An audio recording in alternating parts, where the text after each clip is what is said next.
Hey y'all, welcome to my channel. I am going to go through some of my books and think about bookish things while I figure out how I want to organize my new TBR book cart. So I figure I would start recording, and if it's terrible, I'll delete it and you'll never know. And if I say something super wise, I will post it and you guys can benefit from all my wisdom. My hair is a mess. It is definitely going to be a wash day this weekend, so I can twist my hair up because I'm flying out to Georgia next week to drop my daughter off at college. So I definitely need to do something to my hair, but this morning I woke up and I had just put my cart together last night before I went to bed. So obviously that's all I've been thinking about ever since that. So I'm just gonna jump on here.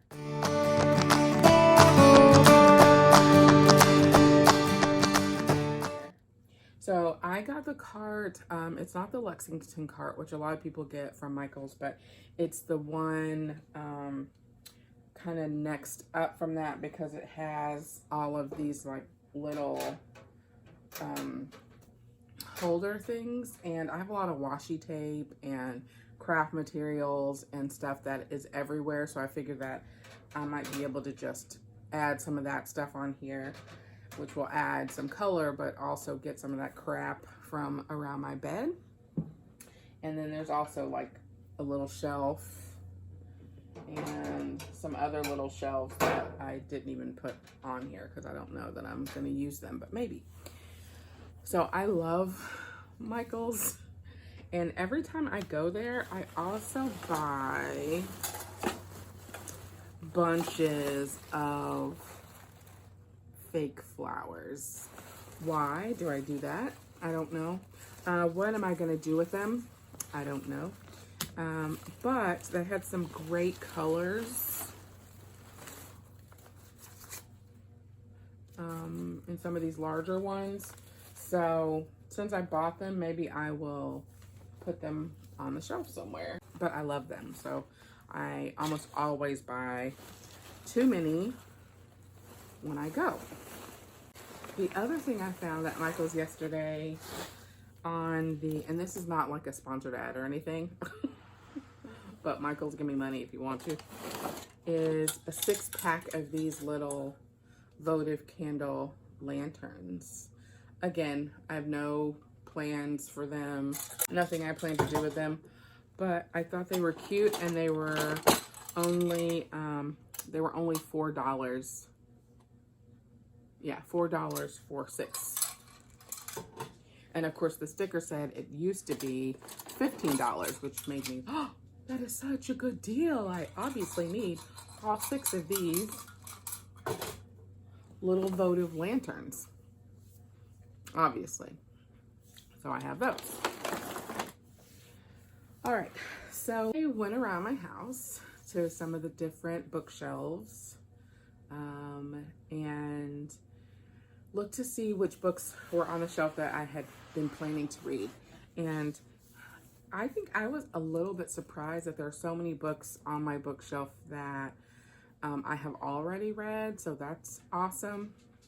I didn't count the books that I have on a whole separate bookshelf that I have for my little free library.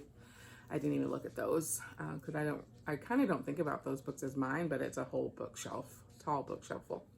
But on my bookshelves, most of the books I've read, or there's some on there that I bought or I was really into at one time, but really, if I'm honest with myself, I don't intend to read them.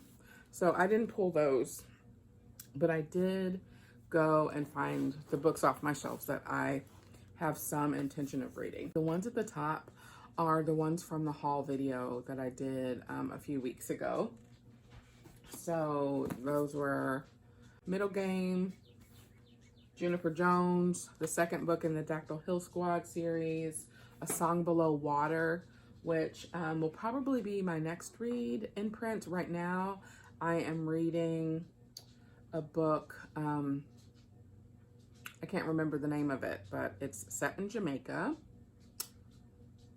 I don't know. I'll put a picture here when I remember what it is.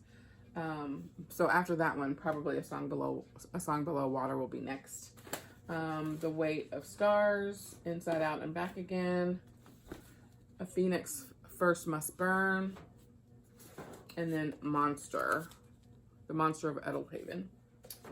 So I'm excited about that. And then back there is How to Fill Your Bucket. So one of the things that I do on this channel is to read children's books out loud.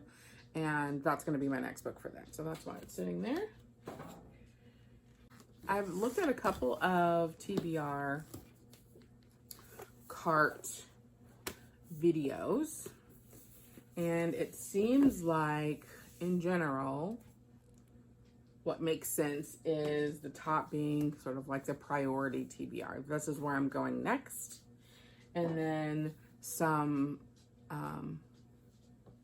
and then, you know, so like things would move up maybe. Like as this one emptied out, then these would become the priority. So I think that makes sense for me to do as well. I also have a lot of book sleeves. I don't even know what's in this one. Book sleeves that I'll probably just keep on the cart. So this is a book bow, and I've got several book bows. But this one came in a bookish box, subscription box, a number of years ago, I think. And then I just bought this one a couple weeks ago. It's a new one that looks like a tarot card.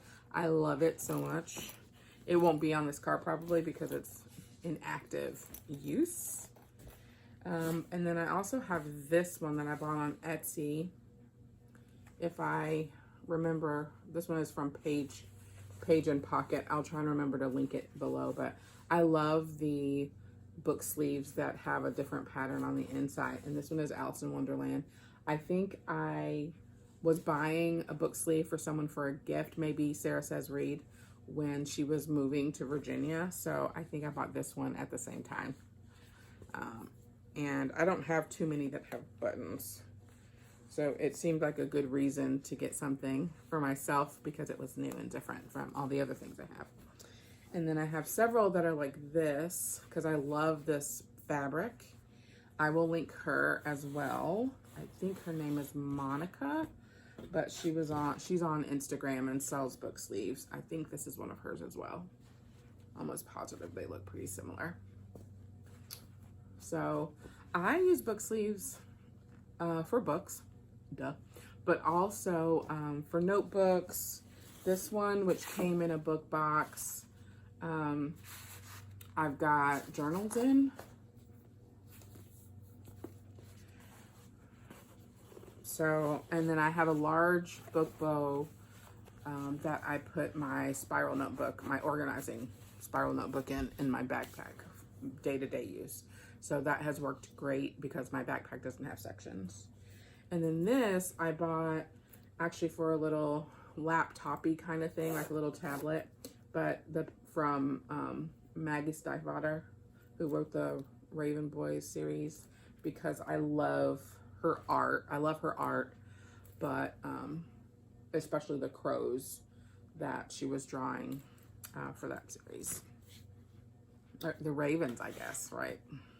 And then this one came in a box, and it's from, you guys will know, The Serpent and the Something, or The Something and the Serpent. Thou shalt not suffer a witch to live, which sounds very ominous. Maybe it's the dove and the serpent? The serpent and the dove? I've never read it. But all the things in the bookish box are based on usually really new YA books, or most of the things are based on new YA books, and I just cannot keep up with all of that. All right. The other thing I was thinking I might do or decorate the cart with are my TBF lanyards. So here in Rochester, we have the Rochester Teen Book Festival, usually every year, but it's been on hold. It was on hold first as we were reorganizing. I'm on the board, so reorganizing. And then this year it got pushed because of COVID. But what we were doing before, and maybe we won't be doing this anymore, but maybe we will, is that volunteers would get lanyards, and each of the authors who came in got buttons that have their face on them. So like Danielle Clayton was there last year, or maybe 2018. Justine Ireland, who I love. Love, love, love. This one was from, I don't remember which year this was from, but apparently I was really bold and asked a lot of authors for their pens. Tim Federle, who, if you haven't read Better Nate Than Ever, you should definitely read that. Kekla Magoon was there that year. Kathleen Devitt Bell, who I was with that day and is a spectacular person, but I also love her books. A.S. King. Laurie Halse Anderson. These are probably going to go on the side on one of those hooks. Oh, look, my boyfriend, Jason Reynolds. These were a cool kind of perk of being a volunteer at TBF. Stabbing myself with a push pin. Renee Adea. So maybe that's what I'll do for part of this side. But then where will the washi tape go? Who knows? Okay, so what do I got to go on the shelf? Meet Cute is a collection of short stories. Stories by Danielle Clayton. Maybe I'm just going to say her name every time I talk today. Catherine McGee, Julie Murphy, Sarah Shepard.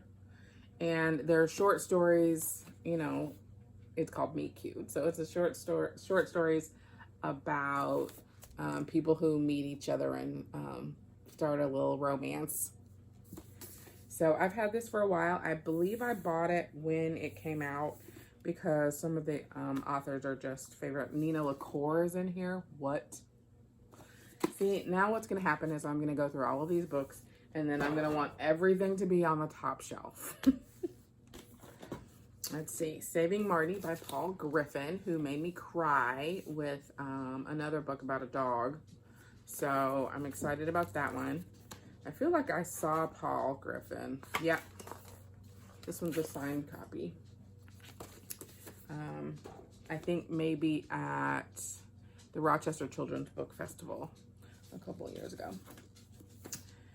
Brendan Keeley, who I was his author posse at the Rochester TBF a couple of years ago. And did I get him to sign it? Yes, I did. Love it. So that's tradition. Oh, I should tell you about the book. So this is Fullbrook Academy, an elite prep school where history looms in the leafy branches over its brick walkways. But the secret traditions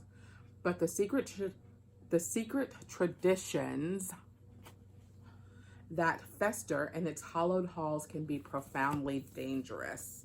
So I read 2 other books by Brendan. I call him Brendan. We're like this. 2 other books by Brendan, and really love his writing style. And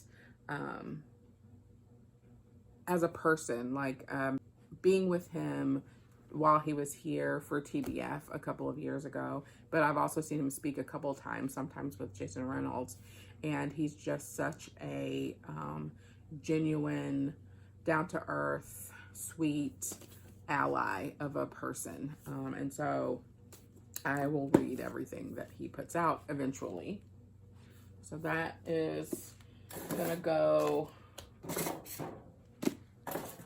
maybe I'll take this phone thing out. That's gonna go here. Slay. Black gamers go through this every day, I remind myself. It's just part of gaming while black. Racism crops up in so many places, I should be used to it by now. I am a queen. This is my game. So that's gonna go here. I bought that when it came out. I am a sucker for black girls on the cover of books. So I bought that lickety split just to support it from the bookstore. How the Garcia Girls Lost Their Accents. This will be my, I think, third Julia Alvarez book. And I just love her style. And the stories that she tells are so, you can really connect with the characters, even though they have such different experiences. I have no idea why this one has a sticky note on it. It is a Justine Ireland book. Justina Ireland. I think I said Justina earlier. I'm sorry, Miss Ireland. Justina Ireland. I love you. I apologize.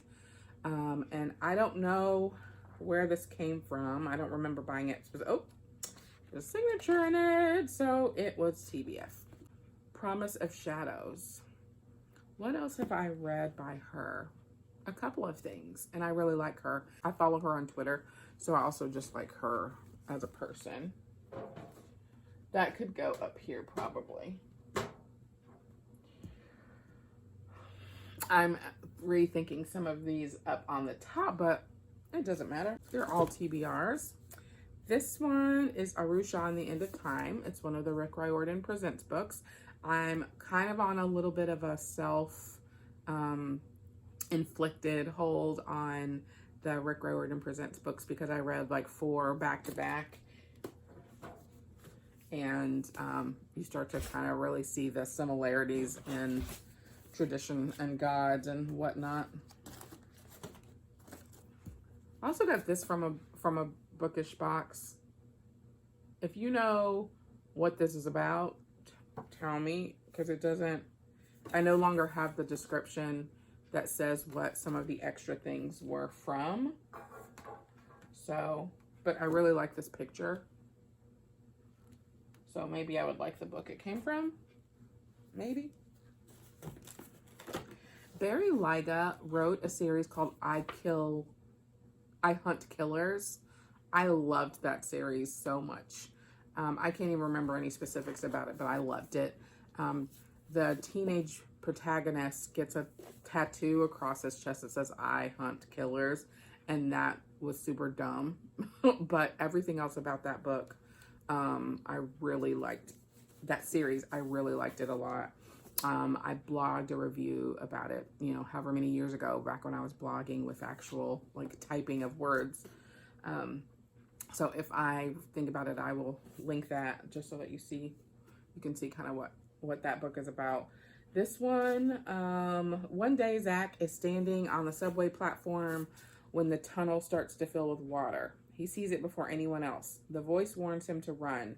His friends Maura and Khalid believe this is more than a premonition, and soon all three find themselves in an alternate universe that is both familiar and seriously strange. As Zach unravels the mystery behind the voice, he faces decisions that may mean the end of their world at home, if they can even get home. Friendship, bonds of family, and the nature of the universe itself. Boop, boop, boop. So that sounds pretty awesome. Is that a top tier plan?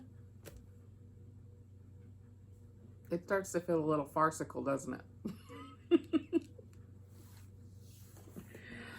The Bear and the Nightingale. Look at this cover. Exactly why I bought it, because look at it. It's so pretty. So this one, I believe, is a retelling of a Russian fairy tale. So I love anything that says retelling of X fairy tale. So I'm looking forward to that one. Everybody and their grandma has already read Smoke in the Sun. And I intend to read it as well. I wonder if I got this one signed. I did not. Probably a missed opportunity. I'm pretty sure I've had it as since before I met her. What We Were Promised by Lucy Tan. I could just leave these stickers on here because who cares? No one. But I'm taking them off. Set in a modern Shanghai, a debut about a prodigal son whose unexpected return forces his newly wealthy family to confront painful secrets and broken promises. I'm all about the family secret books.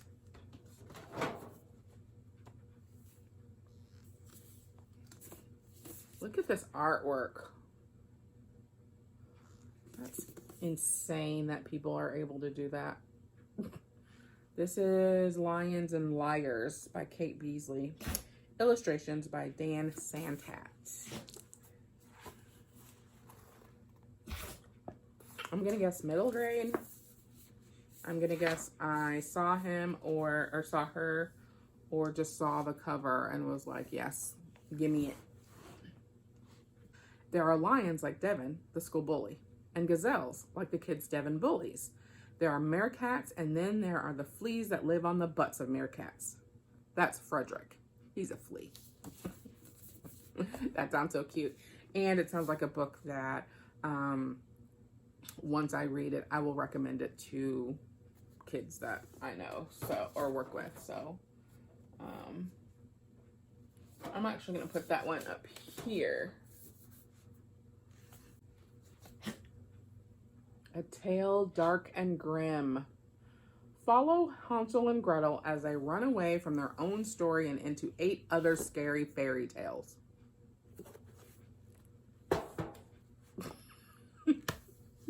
Top shelf, please. Barracoon by Zora Neale Hurston, who is just the epitome of Black authortude. And this is the story of the man who's been identified or called the last slave on the Atlantic slave trade. So he was the last one. So I'm interested in that. I don't usually read a lot of historical, like, nonfiction, but this one seemed really interesting. Alice Walker does the foreword. I'm probably going to be sad and mad periodically about real things that happened in this book, which maybe is why I haven't read it yet. Did I already hold this one up? This is a Danielle Page. First kisses sometimes wake slumbering princesses, undo spells, and spark happily ever afters. Mine broke bail. So,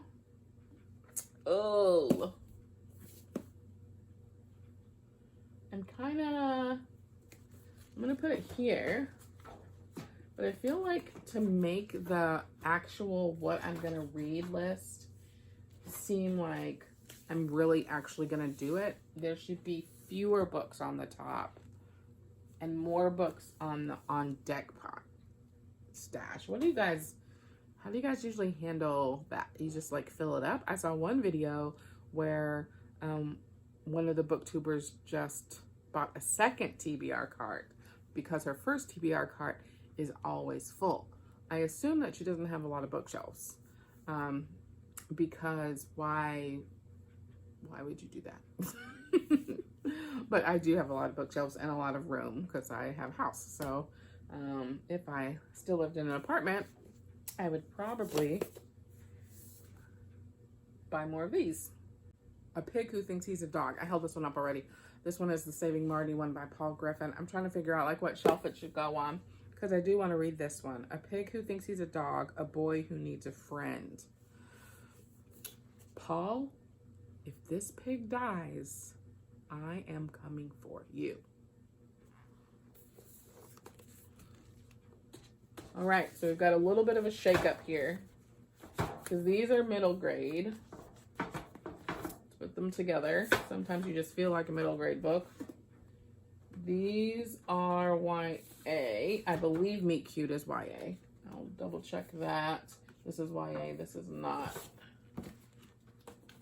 I'm not sure about that one. YA, yes. YA, yes. Middle grade down here. Please, sir. This is the only adult book on the shelf, I think. On the top shelf. So maybe I'm not reading any adult books ever again. And then I also pulled off of my bookshelf the first 2 books of the Fablehaven series. So I'm pretty sure I've read this entire series. I definitely have read 1, 2, and 3, which I loved, but maybe I never finished it. But I've been planning a reread. So I'm going to put those here so that they are reminding me when I'm looking around like, what do I want to read? Or when I'm trying to figure it out. So basically what I'm thinking is that I never do a TBR. So like Reading Rush was this week, and Our Lost Library readathon is this whole month, and I didn't do TBR posts for any of those because to identify a TBR is to doom a readathon to death. I can't follow a plan like that. So I figure though, if I have all the books that I have in my house, which doesn't count any library books, which I don't have as many of right now anyway, because libraries are not functioning as usual. Although they're open today, maybe I'll go. That I will just already know some books that I want to read, and then I do a TBR post and I'll say, this one counts. I do have a basket waiting for me to hit purchase for August on my phone from Liftbridge Books. So some others might go on here. Maybe I will put, I also have Hidden, the Doll People. I think I bought the series because it's so adorable. I bought 3 books, maybe from like a book sale at the library or something, and it's really cute. So I actually am not entirely sure what the doll people do. Are they scary because they seem like they would be scary? Or are they friendly? Like the borrowers, who were not overly friendly, but also not scary. I also use this book sleeve sometimes for my external hard drive. You know, just thinking about all the things I use these for. I'm going to put these in the bottom. This one is not a sticker, which is unfortunate. I think it's just a card. From the Night Circus, came in a box. The finest of pleasures are always the unexpected ones. So these pictures can maybe decorate in some way. I have this postcard I was thinking I might stick somewhere. I don't know where. And then I got a set of 4 of these from Etsy. You can see it. Where they're basically big paper clips that are bookmarks, but they're really too big to be practical in my opinion. But they're so cute. So I'll have them on bookshelves everywhere. At work and at home. So that's what it looks like when it's on. Put that there. All right.